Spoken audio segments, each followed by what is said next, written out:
Matt Kahn always has the juiciest things to say. And earlier this year, I heard him say the following. He said, "I don't demand that others change. I ask myself to do the deepest changing in their presence."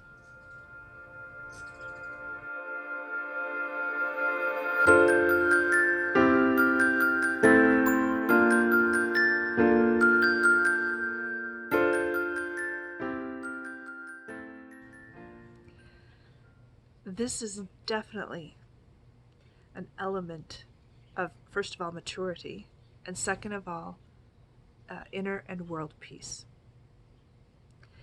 Now, this doesn't mean that you lay yourself in line for all kinds of abuse or things like that, being taken advantage of.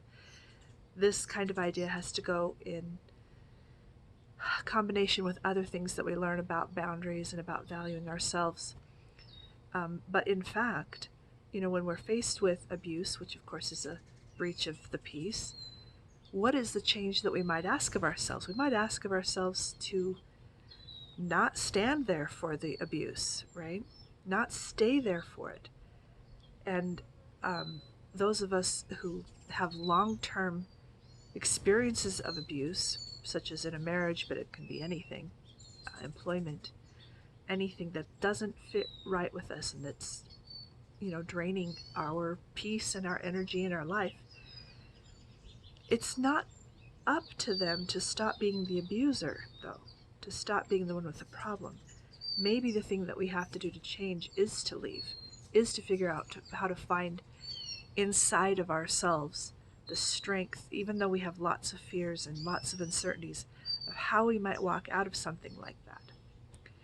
On the larger scene with the wars that we find ourselves in, again, it's not for someone else to change, for another country to change.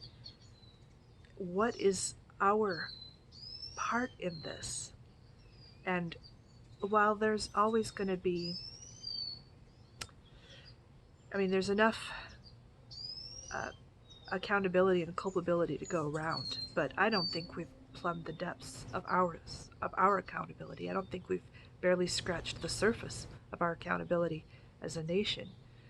So there's more healing and maturity that can go there as a nation or as a people. And I know that we do it, a lot of people do it on an individual basis, but we still have a ways to go collectively, and that's okay. We're on a journey, but the place where you can do what you need to do is with yourself. And when he says in the presence, he doesn't necessarily mean right in the face of them, although that may happen too, but just whatever is in your life that is your conflict, your war, and it might even be with yourself. Whatever that is, the change, the journey is going to be in you. It's not going to be what you get other people to do, because you'll never be able to. And then what happens is, as you do that, you do provide an example, because a lot of people don't even know how to change. They don't know how to have a peaceful response. They've never seen it, and it's not safe. But if you show the way by your very being and by the very way that you handle things, they'll get a graphic lesson right there. Okay? So it's not about telling people what they need to do, but it's about knowing what you need to do, doing it, and then there's an example. Anyway, something to think about, and we'll see you soon.